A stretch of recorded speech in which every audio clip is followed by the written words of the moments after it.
Well, why don't we get going? Because I'm mindful of the time, ladies and gentlemen. My name is Jason Camelli. I'm from the Office of Global Initiatives at Berklee, and I'm happy to be here with you. I'm joined by my colleagues, Associate Director Amanda Goldthorpe and Assistant Director Ray Soul. And this is our 2022 Rimon Week with Berklee College of Music. We're really excited to connect with you remotely. Obviously, we would have loved to have been with you all on the campus at Rimon in person, and we're really hopeful that as we get into this coming year and things abate a little bit with the pandemic, we'll be able to get on the ground and hang with you in person and do some music. But for now, we're really excited because our colleague Ray Soul and Ishar Schechter from Rimon have put together an awesome week of connection and engagement that we know that you're going to love. It'll give you a really good taste of Berklee and Rimon and the great connection that we have. The Rimon School, for those of you who are not aware, is a founding member of our global network. They've been partners with us for decades. They are world-renowned.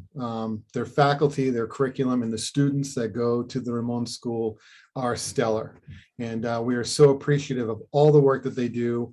And we're really excited because we're so fortunate. We have amazing students at our campuses that come to us from the Rimon School.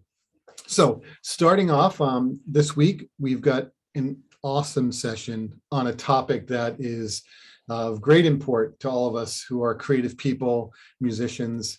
The world of video game scoring, video game music, video game creativity, interactivity is it's just something that it should be on the top of your minds. I know at Berklee, and our guest speaker today can speak to this, video game scoring and music it's the largest student club on our campus.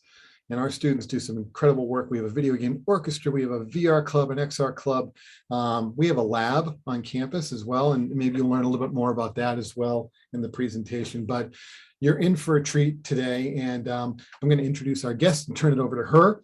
She is a professor in the acting chair of film scoring at Berklee. She's a composer, producer, sound designer who primarily focuses in the intersection of audio and visual media, particularly with AR, VR and XR. In the worlds of video game music, she's been educated at Northwestern University as a classical percussionist, but also at Berklee in film scoring, music production and engineering. She's actually currently working on her master's in interactive design and game development at the Savannah College of Art and Design. She's an expert technologist with extensive training, spanning everything from film, TV, games, and the music industry. We've worked with her for many, many years as an educator, as a leader in our academic affairs area at Berklee. She's also been a teaching resident at Interlochen in Pluralsight.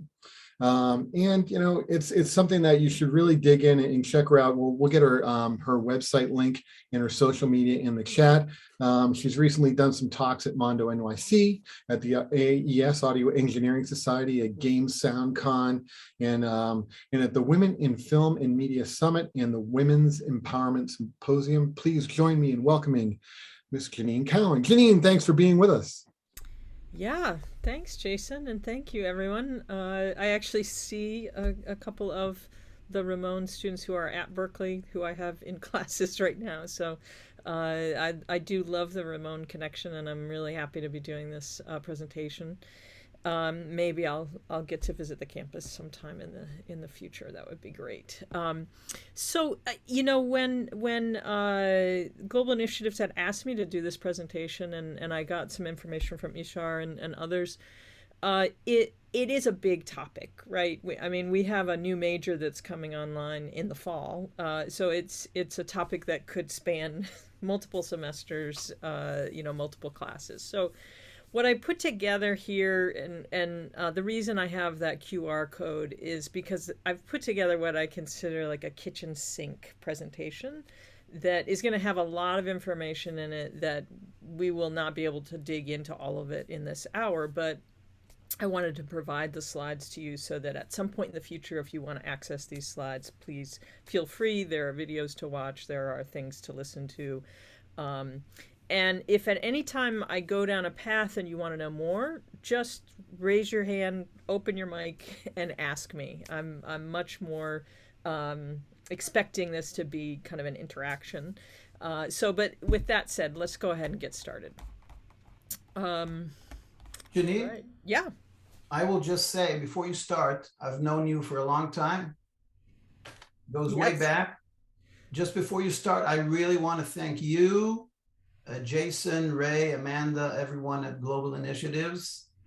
And definitely, we tried to make sure that everyone arrives here in December, and then we tried in February, but there are things that are stronger than us, I guess. So we're happy to see you here, and thank you. And that's about it. Well, thank you. Yeah, I mean, I have the most respect for Rimon and for the programs that you run. I mean, really, honestly, some of my best students have come from Rimon, and I appreciate having known you as well for, it seems like forever, but I guess it isn't. So, thank you. So one of the questions was, just comparing kind of traditional composition with interactive composition. And I'm not going to get into concert composition. What I wanted to talk about is the difference in just scoring for different visual mediums. And this is an illustration from a book. I should actually, I'll put it might be in my notes, but I'll put the link to the book in the speaker notes. And we're pretty familiar with scoring for linear media. We know that there's a path that some dramatic arc takes, and we score directly to it. And it's always, we are, even in games, we are still part of the storytelling team, if you will. And that's what we do in film as well, in linear media. Now, in a linear narrative, the timeline is fixed, and the emotion is already determined, right? So we work closely with the director, with the producer. They know what they want the audience to feel. And these things never change, right? I'm going to get up from my chair and walk over to the door and open it always the same, right? There's never any difference. So that is, one version of scoring. Now, when we have an interactive narrative, things get changed. And we don't necessarily know what the final score is even going to encompass, right? We're developing our music knowing that the gameplay itself, or the game states, which I'll talk about in a little bit, are going to change how that music score comes together. And especially in today's world, there's no way that we could listen to all of the music that we are composing and know exactly how it's going to play back every single time. We also know that music is, as it says, the primary emotional conduit, meaning that music can really push the player and the audience to understand what's happening in the narrative. And of course, in games, the audience experience is extended. And I've actually stopped, it's not just video games, I call them interactive experiences. There's a lot happening in the interactive space, which isn't necessarily just entertainment and just games, but you'll hear me use them kind of interchangeably. So in interactivity, there are varying things that are controlled by the player or by the audience. They decide how long they're going to spend in an area. So in my previous instance, I said I'm going to stand up from my chair, walk over to the door.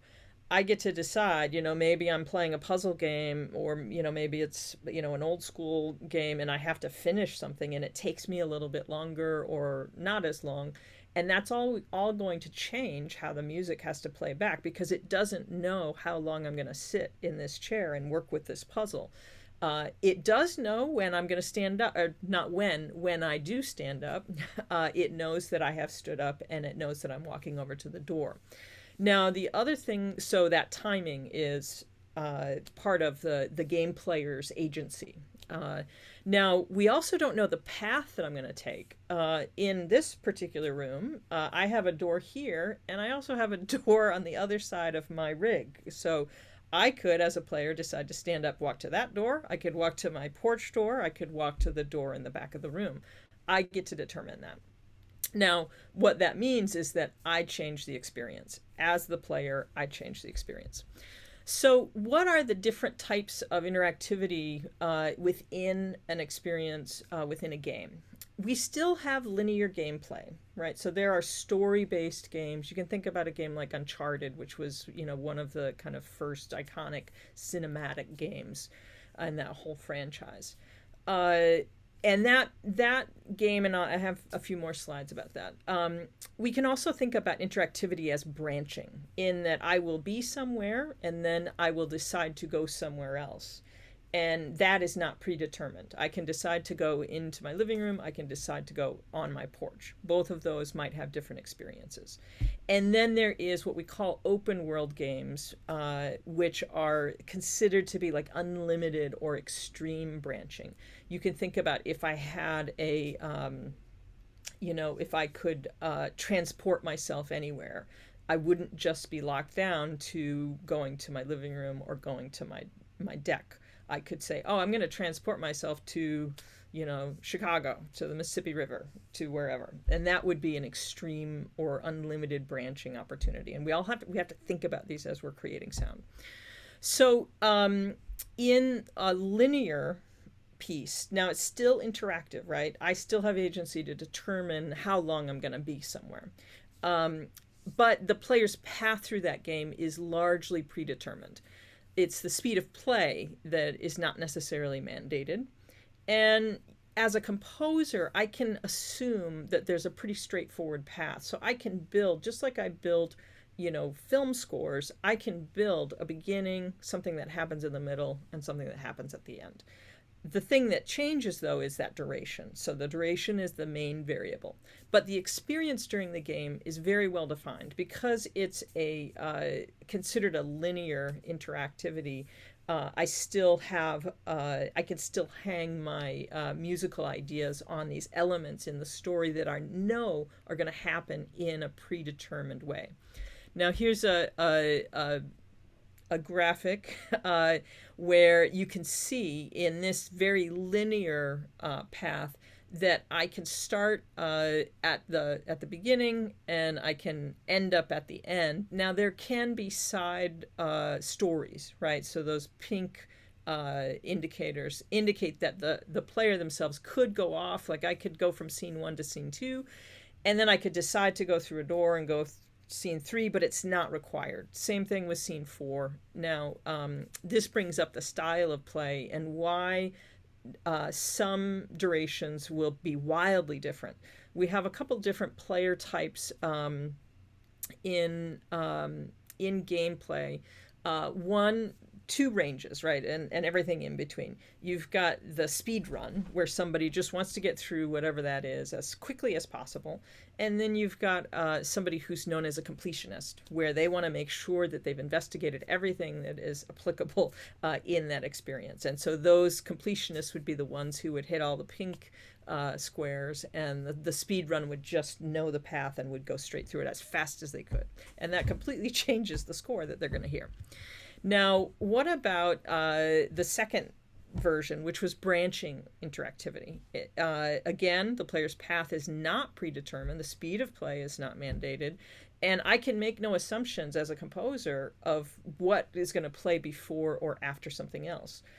I might know that I'll be sitting here figuring out a puzzle, but I'm not necessarily going to know that, there's a harder puzzle happening in a different room, or there's a race or something happening in another room. And I won't necessarily be able to say, yeah, I'm going to go from the puzzle to the harder puzzle. I have to be able to address the fact that the player can decide where they go.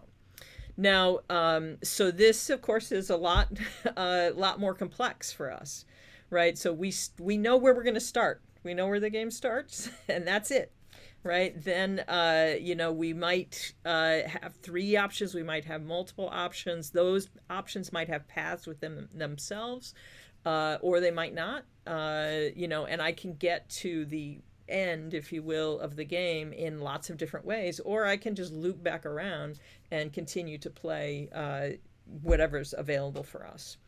Now, in this style of game, as it says, the composer really can't make any assumptions.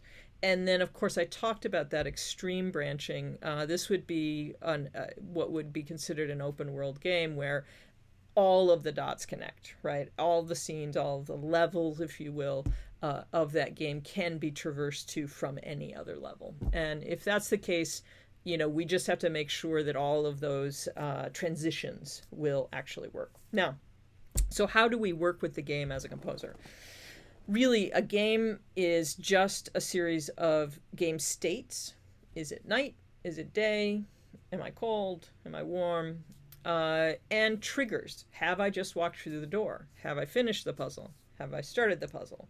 And you can really break down your musical plan and your sound design plan really based on these. So maybe I have a different trigger when I finish the puzzle because it's nighttime. Maybe that does something different than when I finish the puzzle and it's daytime. And I can, I'll be working with the game designers and the developers on how they can make the music make sense. But in its simplest form, what we hear when, kind of the most basic type of score is what we call looping and branching, really, where we might have an introduction. It's usually a very small clip, and then it goes to a piece of music that is meant to be able to loop itself, and it will loop infinitely until something happens. It could be a change in game state, it could be a change, it could be a trigger, and at that point it will play what I will call an outro section. So it would really just be 3 pieces of music. That intro, this piece that's going to loop, and then the outro. Now, of course, we'd rather do better than that, right? It'd be better than, I'm sure you've all played games where you hear this loop happening over and over, and there's maybe even something that's like a little bit of ear candy that ends up being annoying.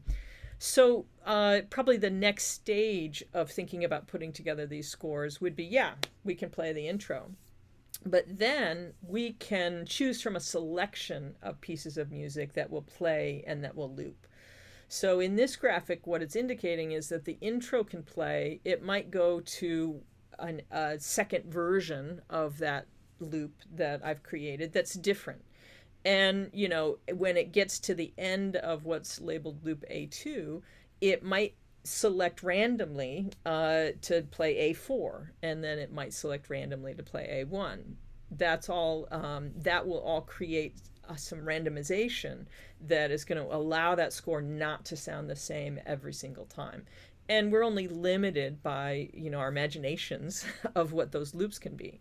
In this type of a situation, those loops can actually be different lengths. I probably should change my graphics so the boxes are longer and different lengths, because basically it's going to play, it's like a stereo file, maybe surround, but it's a set mix that just plays, and then when it gets to the end, it will select the next loop to play. And it will just keep doing that while I'm doing my puzzle, and then eventually I'm going to stand up and go to the door, and then it will play the outro for me.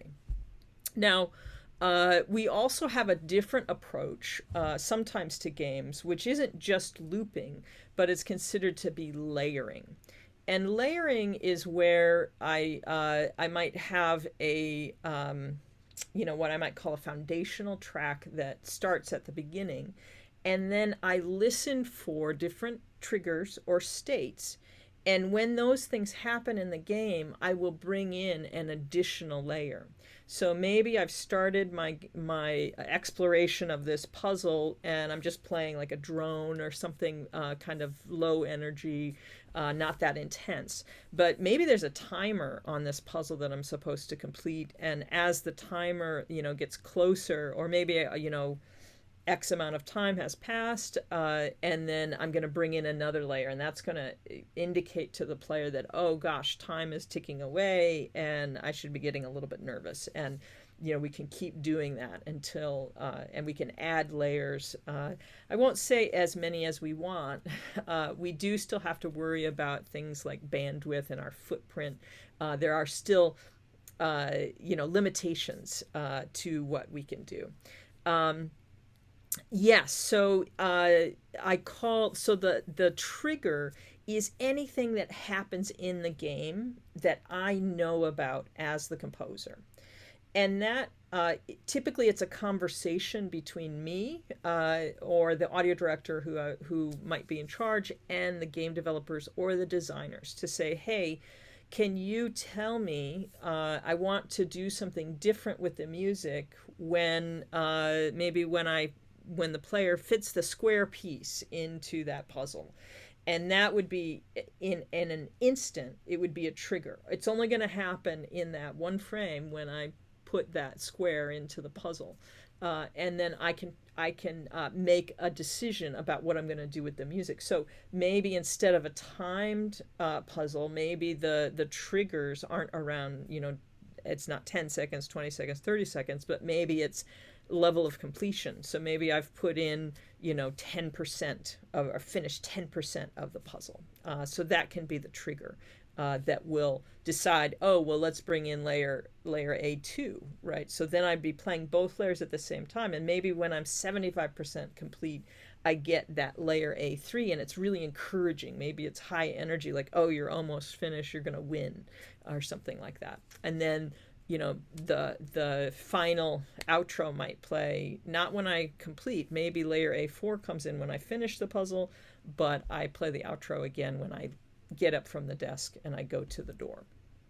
So hopefully that answered you, Eddie. So how do we, we can make improvements on all of these things. I showed you, randomly bringing in new loops. But we can do all sorts of things. We can decide that we're going to have different loops for different states that we're in. Maybe I play a different series of music if it's nighttime than I do if it's daytime. Even all of these could be layered themselves. So even though state B says loop B1, B2, B3, B4, I could actually apply a layer to a state if that's what I want to do. Now, all of this, though, takes planning. And, as we are trying to plan, it's also a resource question. I might not be able to make this little puzzle be the most important thing in the game. It might just be a minor thing, and the player's only going to spend like 15 seconds here. Then I'm not going to go ahead and create this intense, music engine, basically. So again, we're always balancing our resources, how much time we have, as well as how much music can we actually put into the game itself. Both from a perspective of writing it and also from the perspective of what will fit. If we're doing something for a mobile device, our footprint is very small. If we're doing something for a console, we have, of course, a little bit more space. So, all right. So when we talk about interactive music, we do have to think about, are we going to branch? Are we going to layer? We have to think about the randomization, because that's incredibly important. We don't just want to hear the same track playing again and again. There is, the interactivity piece. So perhaps you've played some of the games where you are actually interacting with the music. I have some old school examples at the end of the deck. There have been games where the music changes based on what the player does. Probably one of the funnest ones, old school, was Parappa the Rapper. Maybe you all know that game. I don't know, but you would have to hit your buttons on the PSP in time to make the little character rap, and if you were late, their rap was late and they were out of time. Very fun. Donkey Konga was another early one, which was totally fun. And then we also have adaptive music scores, which could be also procedural, right? So there are any number of ways that you can set up a system like Wise, which I'll talk about in a second, to actually generate most of the score based on your parameters. So, and this would be, similar to what you do, what procedural composers do for the concert stage, right? So In that case, you're giving the direction on the scores and on the parts that the players are playing. In the interactive world, we're making those decisions up front, and we're saying, yeah, when night comes, I'm going to change the scale that I'll be using, and it won't be Lydian anymore. It's going to be some other mode that I think is going to fit with nighttime a little bit better. All right, so I mentioned Wise. So what are the tools that we use? The biggest game engines are Unity and Unreal, and they both have an appeal. Unreal is what people go to when they really want that super realistic, look. Those very gorgeous games that you see, most of them are done either in Unreal or maybe in CryEngine. Unity's claim to fame is that it's very versatile. So if you know that you're going to want to develop your game and have it on multiple devices, multiple platforms, then Unity is used a lot for that reason. And not every game needs to be hyper realistic, right? So any number of games, especially mobile games, they're not really going for that cinematic quality, although there have been some great mobile games with cinematic quality. In any case, and then we use, if we can, we absolutely can just do what we call native sound in both or all of the engines, Unity, Unreal, Cry. But if we want a little bit more functionality that we don't have to program ourselves, then we're going to use what's known as middleware. And middleware is a tool that sits in the middle between the composer and the game developer. Now, middleware isn't just for music. There are lots of different middlewares, things like physics, things like particles, all the visual elements that you see in a game typically have some type of middleware that can be used as well. In the games world, the two most common middlewares are Wise from Audiokinetic and Fmod. And the reason we use them is that they will simplify our implementation as composers and sound designers, but it will also simplify the developer's implementation. So when I talk about triggers and states, if I'm a developer and my audio team is using Wise or Fmod, all I have to do is give them the hooks, basically. I have to say, yeah, you're going to know when it's daytime, you're going to know when it's nighttime, you're going to know when you open the door. And the developer doesn't have to go in and actually put the audio in and tell it to play and tell it how to play. So that's why we will use middleware. It reduces the programming resources that are needed. And on the flip side, it allows for greater audio creativity, right? If I already know the door has opened, I can decide in the tool what's going to happen when that door opens, and I can change it. Whereas if the audio engine is being programmed native in Unity or Unreal, if I want to change that behavior, I have to go back to the programmer and say, hey, when that door opened, instead of just playing this loop, I actually want to play a layer. So if the door opens and it's daytime, it's going to play one thing. If it's night, and you can just even hear in my description, it takes more resources. So that's why we use middleware tools.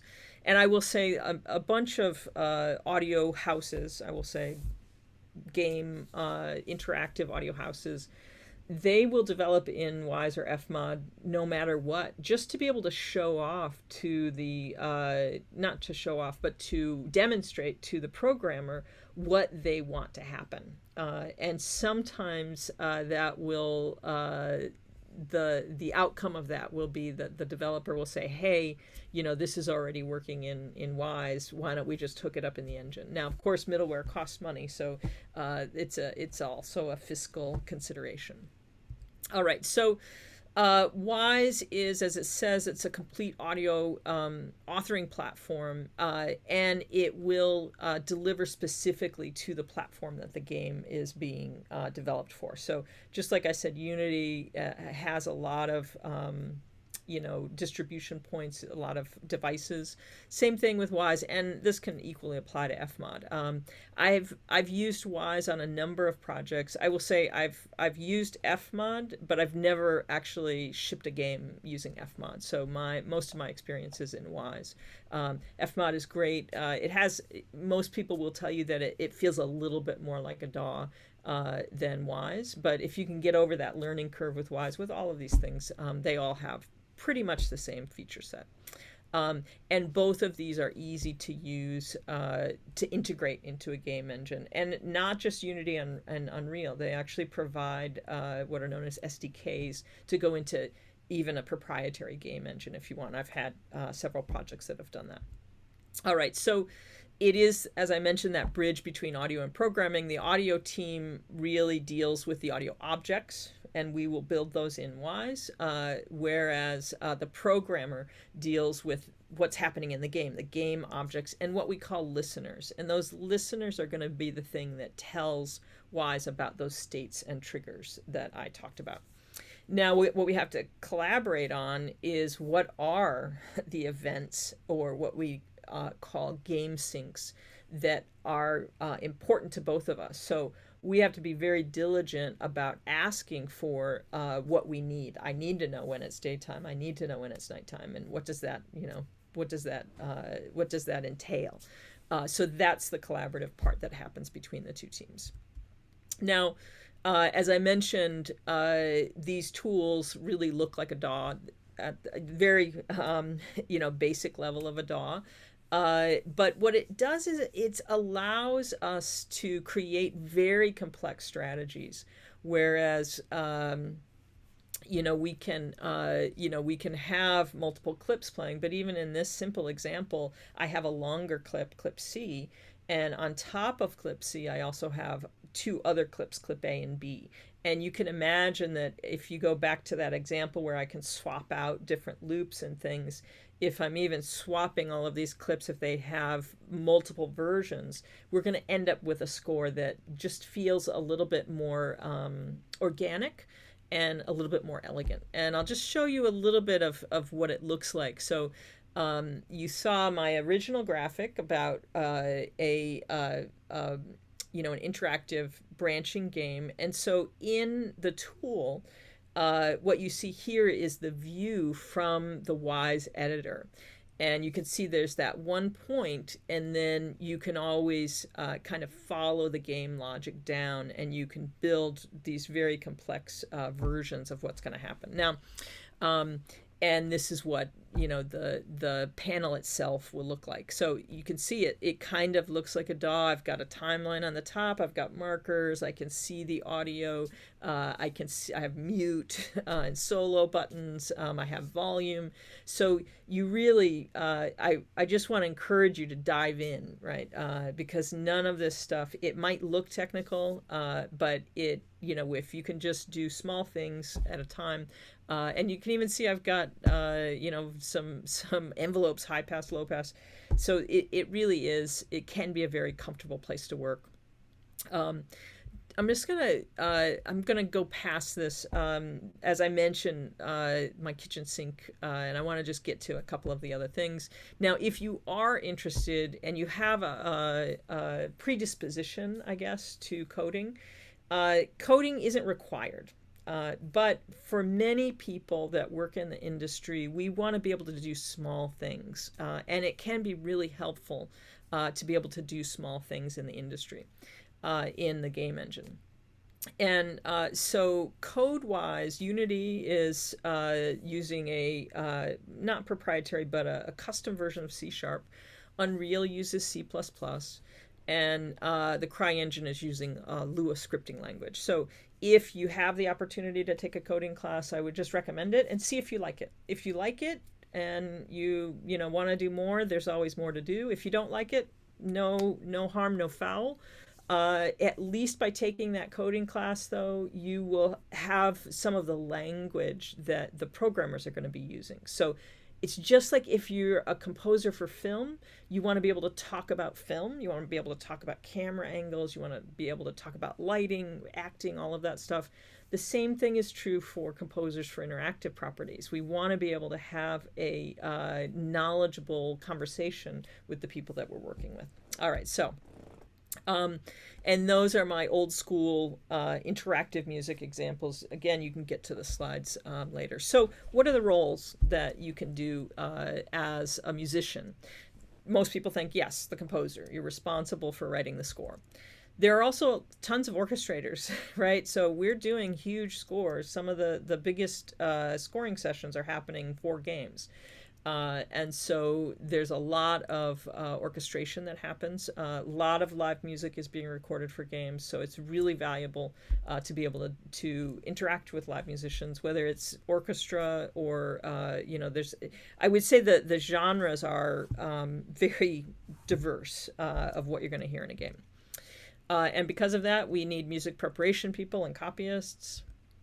There are also sometimes music editors. So we have a lot of music to develop. And so a lot of times we'll bring in a music editor. They're going to be doing something similar that they do in the film world, in that they'll be finalizing, edits, making the loops work perfectly, all of that stuff. But there is a different role for games called the implementer, sometimes called technical audio, where that implementer might be doing all of the work in Wise, or if it's being done natively, that implementer might be in the Unity engine. And then, of course, we hire a lot of musicians, and there are music supervisors and producers, right? So one of the biggest games that I worked on was Lord of the Rings Online, Shadows of Angmar, and at that time, it was Vivendi was the game, the owner of the IP, and they had, I think, 3 different Lord of the Rings games happening at the same time, and there was an overviewer, Chance Thomas, who was the music director and music supervisor, and he ended up creating this music Bible that we all used for that game, so that there was consistency across all of the properties. So we knew, and it was everything down to, I was talking about modes and scales, right? So in the Shire, we were given kind of a framework in all the different areas of the game. So there can be music supervisors and producers.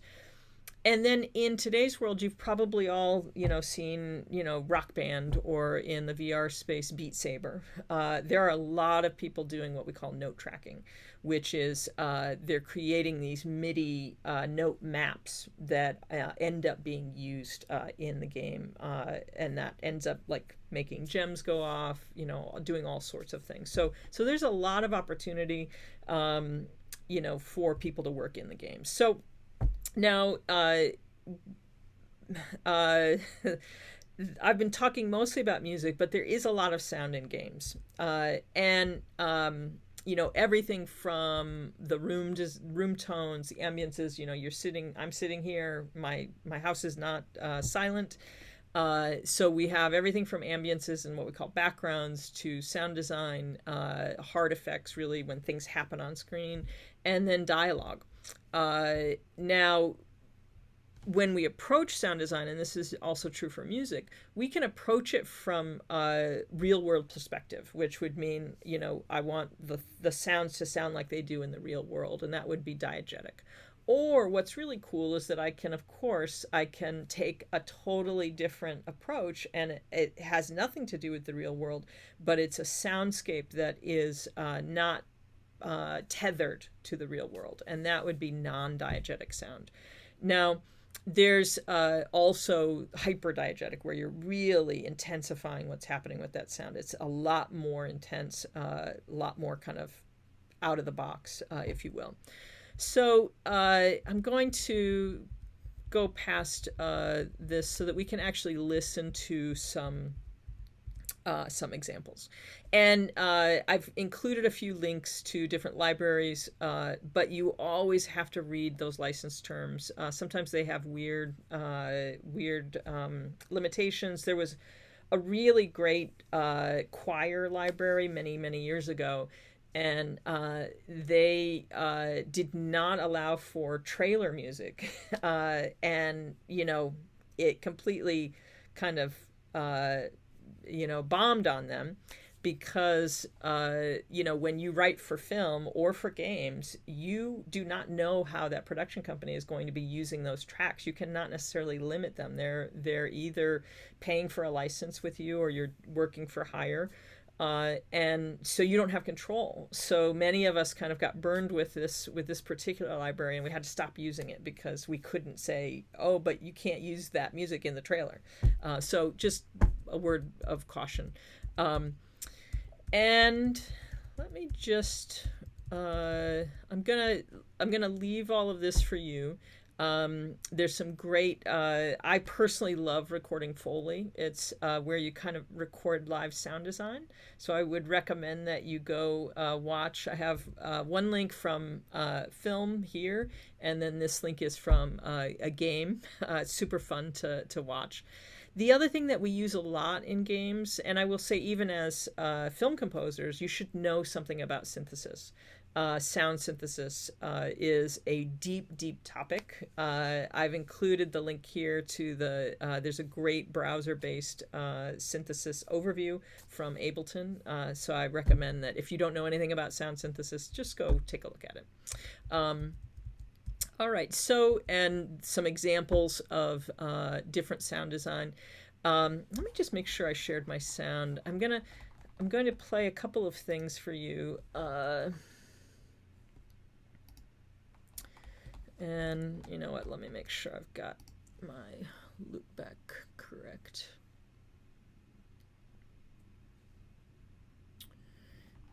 All right. See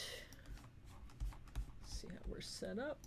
All right, Zoom audio is on. All right. So a lot of times we think sound design is a very limited part of the spectrum, but we can do musical sound design as well. This is an old example, but super fun. This is what a Honda feels like.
So yeah, that's, it's just about your own creativity. And here's another example from a game, actually.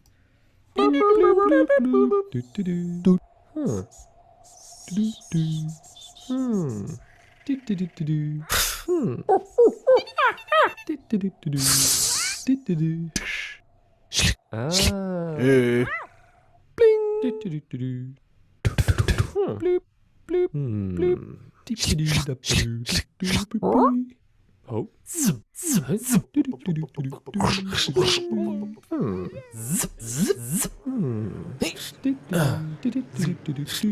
Oh. All right, so you get the idea. You know, we're just having fun here when we work on games. There is, of course, in today's world, a ton of dialogue that also happens, and that's a big job. And there are dialogue specialists who work in the industry. And I will say that for mobile casual games, you will sometimes be hired to do all sound. But on the larger games, we really have kind of delineated into different roles. So you will be hired, as the sound designer. You will be hired as the dialogue person. You will be hired dialogue producer, as the composer. Now, many of the sound design and dialogue jobs are salaried jobs. You work for a company. Most composers are still freelance, and that is primarily by choice. Because we do want to be able to work on different projects and not necessarily just work for a single company. I will say when I was working at the company that did the Lord of the Rings title, I was actually on staff and I was salaried with benefits, which is amazing, of course. And we were working, actually, the audio team was working on 3 different titles at the same time. So they had an existing title that had already been released. It was in, we would do updates, stuff like DLC and whatnot. We were working heavily on the Lord of the Rings title. And then we had a future game that had not been announced that we were also doing demos and things for a conference called E3. So there's a lot of opportunity out there, and I'll let you go take a listen to those, to what I've put in. And, when we talk about dialogue in games, sometimes it does look like a script, right? So this is an actual script from the Aeon Flux game. But we typically work with spreadsheets, so that this example is a spreadsheet version of that script, and that would be where we would be doing our recording lines from. So, we'd be checking off here line by line if things had been captured yet. And another good example to talk about, to listen to, it's about a 10-minute example, but I highly encourage it. And it all starts with an audio design document. And so that's, as I mentioned, that music supervisor, the music director, had an music Bible for us. We are constantly detailing the work that we're doing with this thing called an audio design document. And that comes part and parcel with a game design document. Now, I know I wanted to leave some time for questions. So I'm going to go ahead. I'm going to leave you the slide deck. At the end, you're going to find a whole bunch of resources, some good commentary about, how to work in the industry, how to get work in the industry, as well as some sites just to keep in touch, right? So, there's a ton of communities. There are a ton of organizations. You can see here, IASIG, Audio Gang. Lots of people. Now, how do you get work in the industry? It's the same way that you do in any media industry. You have to start pounding the pavement and start reaching out to people. There is this game dev map is amazing because it shows game developers throughout the world. It's not just US specific.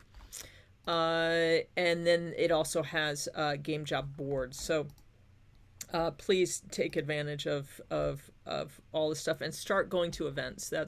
You've got to get known in the industry in order to get hired. And all of these events are good places to start. I'll also encourage you, if you haven't done one yet, do a game jam. Just get a little sense of how games are put together, but mostly just have fun.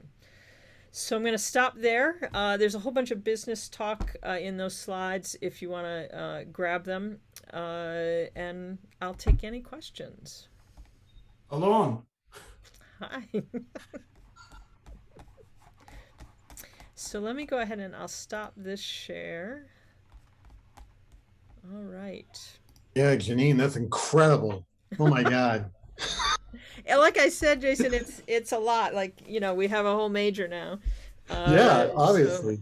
You know, And as we 30 were saying credits. earlier, it's the student group at Berklee, and Yeah. you're overseeing one of these groups. Is like the largest student club. They're doing incredible work. Yeah, interestingly enough, with the major coming on, the new largest group is actually the esports group now.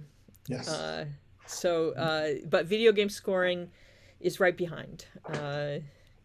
We were the biggest, and now esports is, which is also I'm the faculty advisor for. So it's a great group. Very I didn't cool. even talk about esports. Yeah, ladies and gentlemen, feel free. You can raise your Simpsons-looking Zoom hand if you'd like, and come on and have a discussion with Jeanine. Anybody have questions that you would like to jump in and ask? I see a hand up. Yeah. Here we go. Yeah, go ahead, sir. Hi, first of all, thank you so much for your time.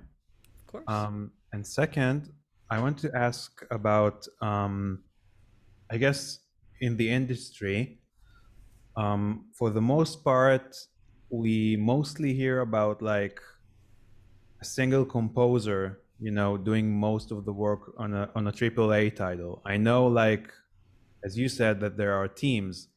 How is the I guess hierarchy working?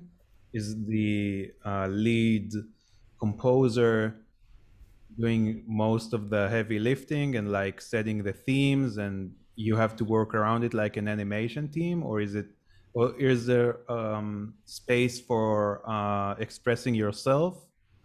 Yeah. So interestingly enough, in games, we actually have it's the norm to have teams of composers, especially on larger games, right? Whereas in film, the norm is to have one kind of credited composer, and unfortunately, a bunch of other composers maybe getting credit, maybe not. That doesn't happen so much in games because it's well known that you can't, I can't write 8 hours of music in a month or in a year or whatever. And so what can happen is sometimes there's a lead composer and they will determine themes and whatnot. But sometimes the teams will break off by level. And so it might be that, yeah, the main composer is doing, this section of the game, and there are other areas of the game that an additional composer, or even sometimes an equal composer, will compose. Now, typically in that audio design document, we will determine what's the language, right? So I'm not, I should never say never, but it might be an orchestral approach, and that way we'll know up front what's the instrumentation, and so then we'll leverage that. Now, that wouldn't be to say that maybe I'm doing a level over here, and maybe I decide that I need a specific instrument. Maybe that wasn't in the audio design document, but I'll just go to the audio director and I'll say, hey, I think the oud would be really good in this area because for this and this reason, and then they'll look at the budget, make sure they can hire that player, and then they'll go off. So I will say there's more. I find more freedom working on a team on a game than I have in the film world when I've done additional composition. Thank you so much. Yeah, Cool of here. course. Thank you, man. Great. And let's bring Michael in. Michael, come on, sir. I'll grab you. Hi. Hello. So Jeanine, I would like to ask, what should my portfolio include, and also where should it be presented, like in a website or a Facebook page or else? Yeah, I mean, your portfolio should include what is uniquely you as a composer. More and more these days, we don't want composers who sound all the same, and so you want to be able to show off your skills as a storyteller, and that's going to be your unique music. Now, that being said, if I'm up for a job for a big a big title that already has an existing language, then I'm going to want to tailor my reel for that particular project. Now, there is a tool that's gaining wide usage. It's called Reel Crafter, REE. Let me bring up the chat. And it it's, I'm not going to say that it's the standard, but it makes putting together a reel much easier. So it's just reelcrafter.com. And they have I'm pretty sure they have a free version. Many of us pay for this, and it allows you to do different reels for different jobs. So we still have to tailor, like, even back in the day when I was burning CDs for my portfolio, I had like a comedy reel and action reel and a drama reel. So you don't want to put the same thing on. Did I answer? You had another question. Yes, I do. I have another one. Just to make sure, what kind of middlewares do you do, like Berkeley students study in the field?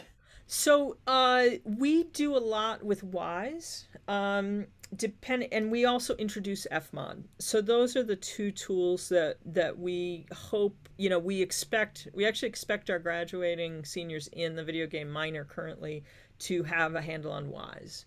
But we do introduce Fmod in some of the earlier classes. So either of those would be good for you to, and again, it's kind of like taking a coding class. It's really just getting the language.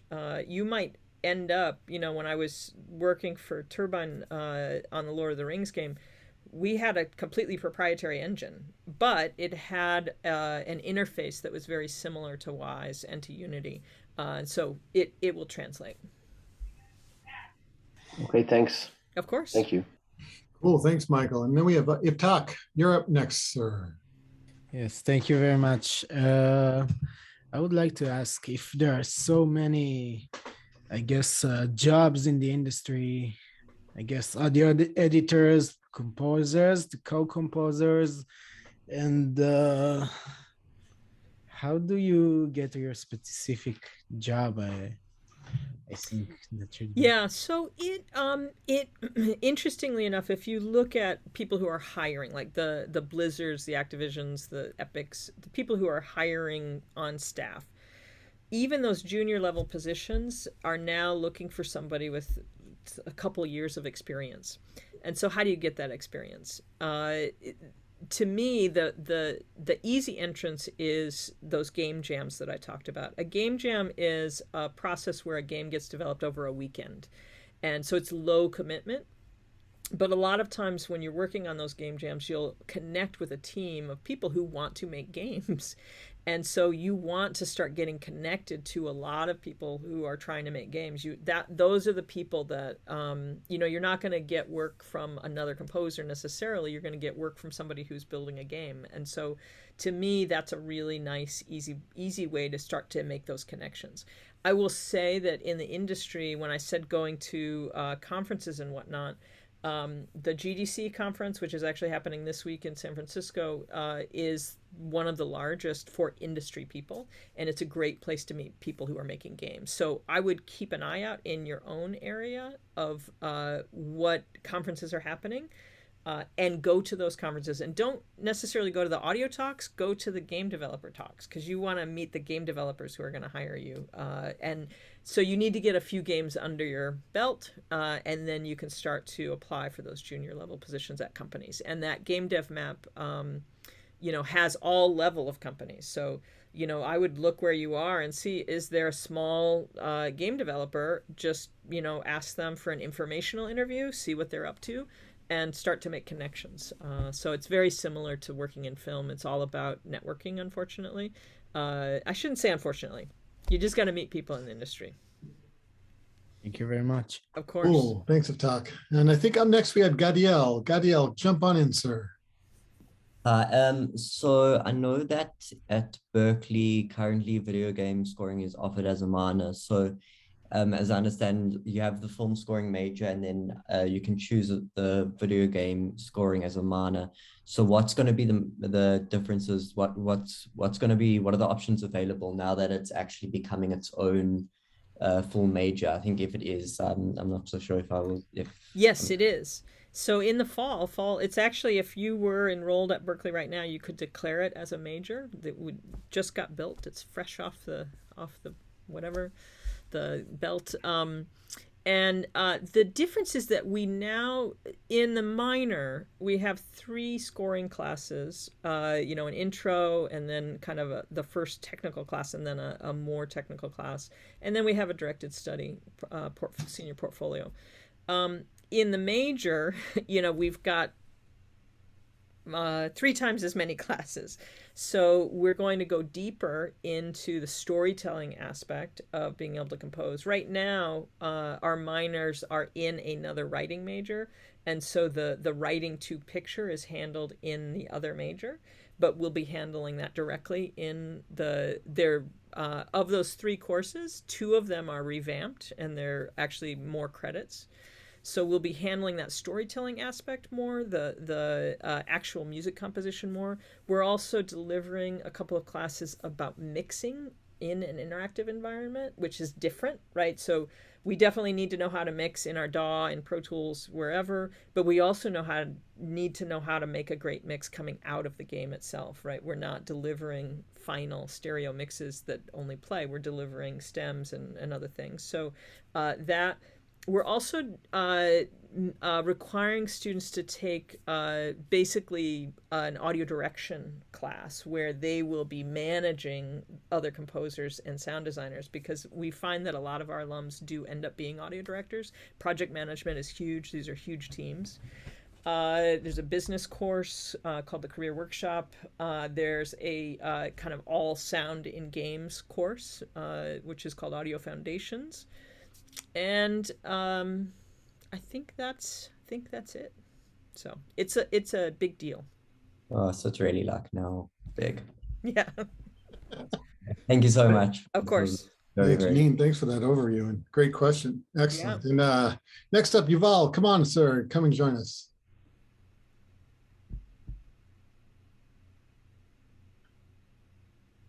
Oh, Yuval, we can't hear you, sir. There's an audio failure.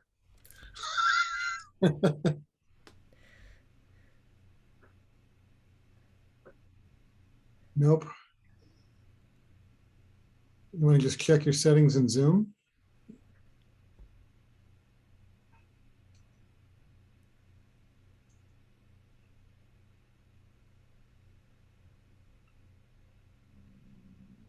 No, we're not able to hear you. Yeah, sometimes you can toggle like the audio in Zoom, toggle it to something else, and then come back to your. Yeah, go to your preferences in Zoom. Yeah, I'm not sure if it's your input there, my friend. Why don't we do this? Why don't we go on? Ram, Dan, Hoffman, sir, why don't you jump in? Hi, thank you for this seminar. Of course. My question is, I know that in the film industry, there are some companies who only employ composers. Like the famous one is Hans Zimmer's remote production. And my question is if there are some companies who do this specifically for video games.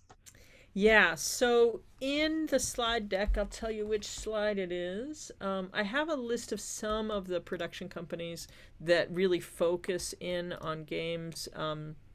The ones that come to mind immediately are Pyramind, which is in San Francisco. Formosa Group is in Los Angeles, I believe. Hexany Audio, also in Los Angeles. So there are definitely production houses that are only focusing on games, and they have staff, like your full-time staff. So they are also, if you're going to be in an area traveling or something, they're also typically really open to you asking for an informational interview. With one of their staff members, you can ask them kind of what's the day-to-day like, what's their job like. And I will say the games industry is much more welcoming. I've always found, people have good hearts. Not to say that the films industry is full of jerks, but every once in a while you get on a production and you just don't gel right. So in the games industry, it's like one big happy family. So. Cool. Okay, thank you very much. Yeah, and I didn't. I'll look for that slide. It's in there. If you look for Hexany Audio, you'll find it. Hexany Audio, great. Yeah. Oh, it's slide 142. Wow. Yeah. Cool. Hey, Yuval, did you figure it out? Well, now Zoom is muted. I can see that. So try it now. Yeah, unmute yourself, Yuval. Okay, I There, got you it. go. I got it. there. Yeah, yeah. Cool. Something was weird. Was weird. Okay, but I'm good. I wanted to ask, please, how common is music that is taken from libraries, and how does it work technically? Because compared to films, when it's really easy to use, I mean, lo logically for companies, it's really cheap to take music and from libraries instead of hiring a composer. So I just wanted to know, how does it work in this industry? Yeah, I mean, in games, yes, of course, there have been uses of library music in games. And sometimes it makes sense, like, especially for small casual games. I've seen developers just use library music. But typically, the library isn't delivered in a way that the game developer needs, right? So, as I mentioned, probably the least effort is going to be to just deliver a stereo track and to hit play in the game. And that doesn't happen that much anymore. It used to happen. We actually used to have huge scores that were just linear scores that would just play and wouldn't really pay any attention to the gameplay. But with a library, I have seen a few composers delivering stuff. And in fact, you can see stuff up on the Unity store. They have a really robust, it's called the Unity Asset Store, where there are starting to be some attempts at delivering some library music, but it's not as big, as you mentioned. It's not that big of a space compared to film. Maybe that's an opportunity. I don't know. Cool. All right. Yeah, thanks. Of course. Thanks, Yuval. Shani, come and join us. Hi, thank you very much for this talk. And I wanted to ask what do you think is the difference between just, let's call it regular composing and actually composing for video games? Because I know that in Berklee there's also like a quote unquote proper composition major. Mm-hmm. So why shouldn't you just learn composition and then just learn how to apply it in Wise or Fmod or stuff like that? How is it different when you approach the composition itself? So the difference is really in understanding the interactivity, right? So if I'm the composition major, it's interesting. We have a lot of dual majors with composition. Composition is an amazing major. You learn a lot, especially it's an orchestral, analog acoustic instruments type of composition. Different than like EPD, where you're really dealing with synthesizers and samplers and stuff. But when you're composing linearly, you, the composer, have all of the control. You get to decide when things happen.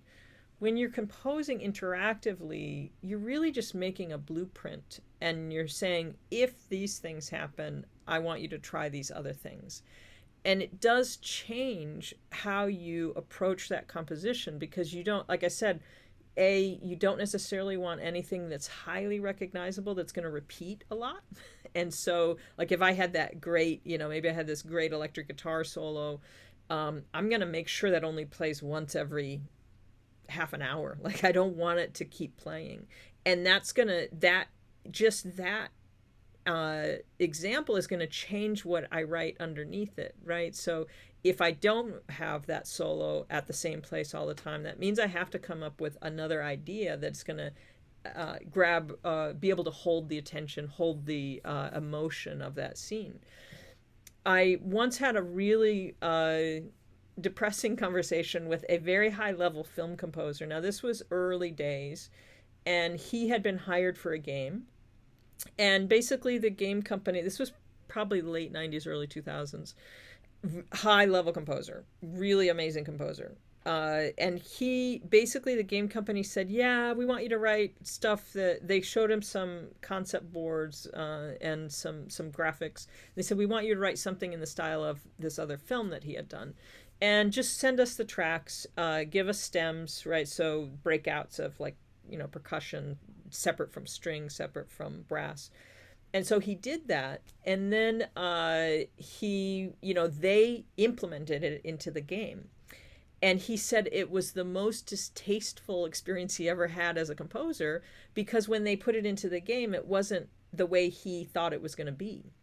And so we really have to step back and say, well, what's the player going to do? And how is that going to impact my music? That's how we're going to have the best music, when we understand that, yeah, when it's daytime, I'm going to play in this mode, and when it's nighttime, I'm going to play in a different mode, and sometimes I'm going to have a guitar solo, sometimes I'm going to have, percussion, which will be forward. So it is, when you really start to work on intense games, it informs your compositional process in a different way than just writing a linear piece of music. Now, of course, in a perfect world, you'd be able to study composition, you'd be able to study film scoring, you'd be able to study game scoring. But, at the end of the day, start down a path, and probably what you need is going to come forward, and you're going to get what you need when you need it. So you just got to make the best decision in the moment. Thank you very much. Of course. Thanks, Jeanine. Great. And Eddie, why don't you join us, sir? Hi. First, I want to thank you. I really had a good time, and I learned a lot today. Great. I have actually it's a very simple question. Like I wanna feel, and I wanna listen and really get inspired by music and games, but I don't play. Sure. I don't play any games. So my question is there any platform that I can really find good content that you recommend, like and maybe to meet other people and see other composers do their thing? It's like, yeah. Is there any good platform that you recommend? Well, I mean, the Steam platform has so much, right? And Steam is available on the Mac as well as the PC. So most gamers, if you will, are playing on PCs, but the Steam Mac version works really well. And they're going to have, what we, so there have been all different styles of games have come out, right? So it's just like movies, right? Do you tend to watch, one genre of movie or another? And so Steam is going to be a good place, and the ratings on Steam are actually pretty good too. They're generated kind of like Rotten Tomatoes. They're crowd generated, and they're very good. So I would say Steam. The biggest value right now probably in the game space is from Microsoft, their Game Pass, which lets you play everything, almost everything in their catalog, and it's a monthly subscription, so it's similar to like Netflix. Google has a platform out that doesn't require a console. It just requires one of their Google Play devices, and you should buy a controller called Stadia. It's not, they thought it was going to be the next big thing. It's not the next big thing, but there are plenty of games on Stadia as well.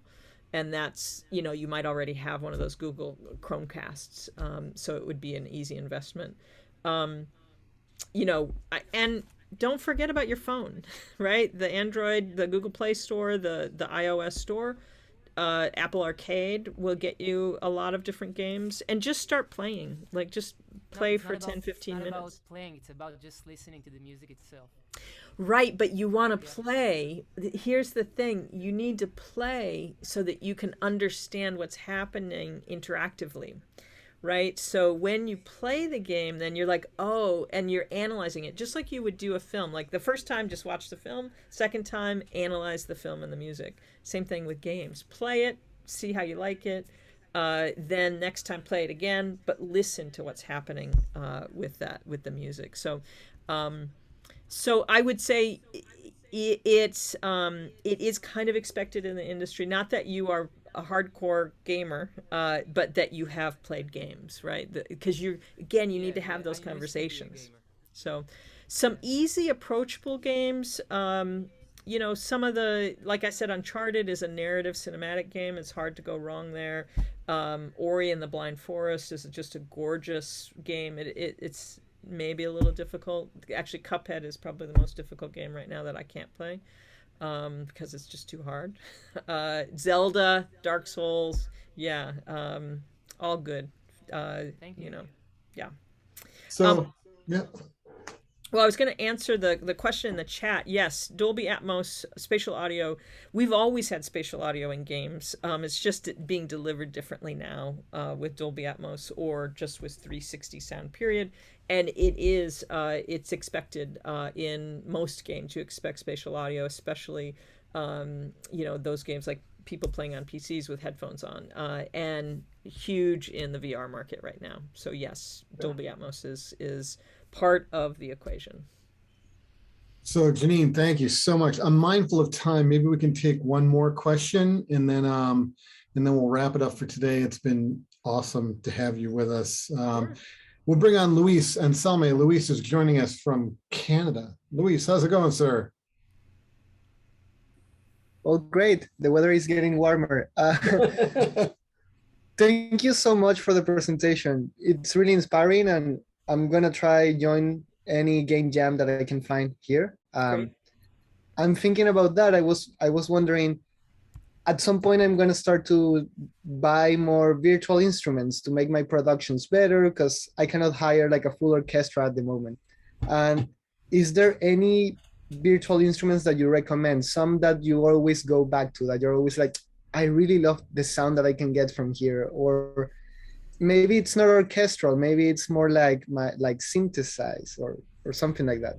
Yeah, I mean, there are some big hitters in the space. I mean, first of all, I would recommend Spitfire Labs, which are free, and you should definitely have all those.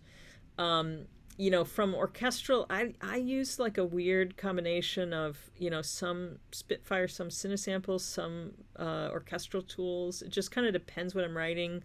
Like the Cinesamples and the Spitfire are sometimes a little too dramatic for what I'm doing, whereas the orchestral tools is kind of a little, and VSL, they're a little closer to kind of real, it's kind of that hyper real versus not. Omnisphere is is a tool that a lot of us use. It's from Trillium Studio. Actually, all of the stuff from Trillium is quite good. And Contact, especially Contact Ultimate, if you can grab that. The other secret weapon, I will say, is the Isotope Music Production Suite. It's just a good set of mix tools. So everything from their EQ to their compressor. I do also have a Universal Audio box because I love their plugins too. But we're getting into pricey stuff here. So, my one recommendation is, don't make a big investment unless you have a project to use it on, because sometimes we'll buy a tool because we think we need it, but we don't really need it, and then we don't learn it. So if you have a project and they're asking for something specific and you have some funds for it, then buy that sample library, and then you're going to use it, and then you're going to really know it. So early on in my career, I had gear lust, and I would buy, at that time we were buying modules, and I would buy a MIDI module. I'd be like, oh, I'm going to use this, but I didn't have a project to use it on, and thus I didn't necessarily use it. So thank you so much. Of course. Yeah. So Jeanine, once again, we truly appreciate your time. It's wonderful to have you here and really kind of, take a little bite. Yeah, into this, it's a huge scene. Will your area be doing any other presentations online? Will you be, these would be things that we could obviously share with our partners and invite all the folks that are here to join? Yeah, I mean, we do. So I know last week, Gina Zanowicz, who's one of our full-time faculty members, she gave a presentation at, it was actually a conference happening in the UK. I know she's giving a remote talk this week for GDC. So I would say, if you can, email filmscoring@berkeley.edu and get on the newsletter. And that's where we typically announce when those of us who are doing talks, where we'll be. Yeah, great. Thanks, Jason. Yeah, wonderful. And obviously, folks, you should definitely, once again, make sure you check out Jeanine's website and follow her on social media. And hopefully, as you noted, Jeanine, we've got to figure out how to get you to, Rimon Yeah. in person once we get back out on the road. Yeah. And we're really looking forward. It's super exciting to see what you've been doing with the program, with the major, and yeah, it's gonna be it's here. It's something that we all are getting into. It's like Ray and I are already getting into this. We're trying to figure out how to do this. I love it. In Oculus, which we hope to do very soon, and we got to come by and grab a few minutes of your time to figure out how we do the next session like this in Oculus, and everybody that would be can join us. amazing. Yeah, why not? Jason, don't forget the trombone though. Oh yeah, we're working on that. We're working on that as well. Yeah, we're trying to figure out how we get the remote technology working for music, but in virtual reality, but to be coming soon. Ladies and gentlemen, later this week, we have sessions tomorrow with Assistant Professor of Songwriting, Sarah Brindell. And then on Thursday with Marek Ditka from the Office of Admissions. Again, we're here with the Rimon School of Music. This is Rimon Week with Berklee College of Music, our global academic partner. And we're super excited to be here and truly appreciate all of your time. And again, Jeanine, it's mind-blowing. What you're working on is just like so killer, and we're looking forward to more great things to come, and hopefully like I said, we'll get you to Rimon or get them able to come and hang with you. Absolutely, yeah. All the best, Ishar and Alan. Thank you for setting this up, and Ray, thank you for putting this all together. And we'll see all of you tomorrow, same time, I think, right? 12 noon Boston time. What time is it over in Israel? Well, currently, is it 12 or 1 p.m.? 1 p.m. Boston, 7 p.m. Tel Aviv. Currently, we're only 6 hours apart now. Great. All right. So we'll see everybody tomorrow. Thanks, Please everybody. come back. Thank you so much, Jeanine. Take care. Thank you, everyone.